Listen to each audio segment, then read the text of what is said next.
Well, this was a wild deadline day, wasn't it? We started off pretty somber, some bad news. Eriksen's out till April. We had no sort of idea who was going to replace him.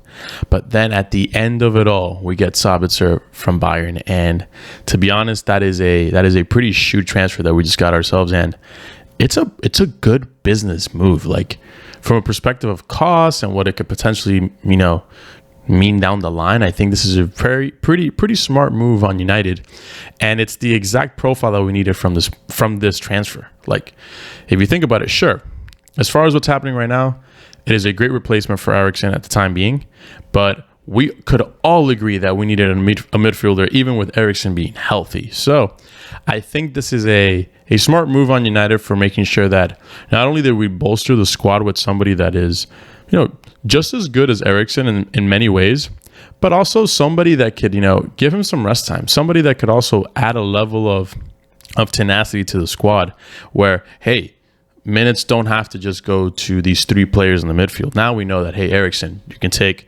a couple of games off because now we have Marcel here. And that's actually pretty exciting to think about. Eriksen provides such great value to us from a passing perspective. He's able to create and really facilitate for most of our players. Sabitzer may not be the most accurate or most effective like Eriksen in that perspective, but he is a little bit more of a goal threat from a midfielding position, right? Just based on some of his output from previous years.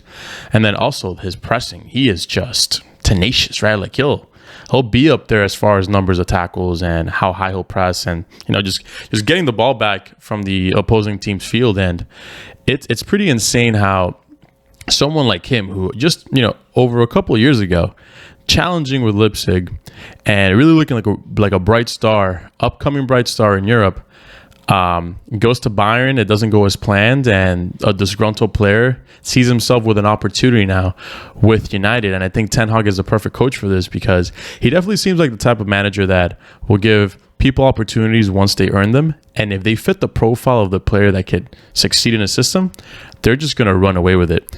Whether it's names like Dalot and Wan-Bissaka, who were two people who we thought we would replace by the end of the year once we started the season. Look at them now. Like, Dalot is not going anywhere. Wan-Bissaka has definitely earned the respect of all United fans ever since the World Cup. So that's all due and thanks to Ten Hag. Obviously, there's Rashford, who has picked up his form dramatically with Ten Hag, and many other players. And it's just crazy to think that we have the opportunity to not only have a short-term solution for some of our midfield flaws, but if you think about it, this is also the sort of move that might turn permanent at the end of the season. If all things go well, Marcel is the sort of player that fits the mold that we want in United and the system. This is someone that could be a great partner with Casemiro. Like we said before, could give some days off to Eriksen, but also provide some balance, right? Like, this is the ideal signing where not only did it not break the bank, but you're solving an issue while potentially solving a future one for next season. Maybe you're no longer looking to drop a crazy amount of money on another midfielder. Now you know exactly someone who's proven it to you on a loan, and whatever price tag he has, you'll know if it's fair or not. So considering that his market value is probably hovering around somewhere around the lines of like 30-40 million, that's pretty reasonable for someone if he happens to be a consistent player for us in the next coming months. So this is definitely one of those transfers that gets you thinking, it gets you dreaming, it gets you kind of just wondering, like, hey, it's great that it happened, but why did it have to happen in these circumstances when we don't have Eriksen? Like, imagine how great it would have been to have him while Eriksen wasn't necessarily hurt. Maybe Eriksen doesn't get hurt if we would have done business like this before. But definitely on the right path. Ten Hag is honestly just making magic work right now. United just seems like everything he touches turns into gold. And to be honest, I think we just have to continue trusting the process. Next up is, the team going on sale. Hopefully we get some pretty decent owners. At least anything is better than the Glazers, honestly, if you think about it. So Ten Hag, at this point, I think he has a solid squad to make whatever it is that he wants to make happen. We're definitely fighting for that top 4 position and buying for one of those domestic trophies for sure. And for the Europa League, now we're looking not as shabby, right? Before we were having worries about losing Lisandro. Now we know that Luke Shaw can cover that. Also, we have Casemiro firing at all cylinders.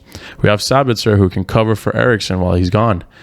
it's starting to look less gloomy as it was maybe a couple days ago when we were just thinking about this whole injury situation and everything starting to take form. And at this point in time, it's just about letting everything fall. So let's continue just praying and hoping that the Ten Hag bus just keeps rolling and rolling and brings us a trophy that we so desperately need at this sort of time. All right, guys, see you in the next video.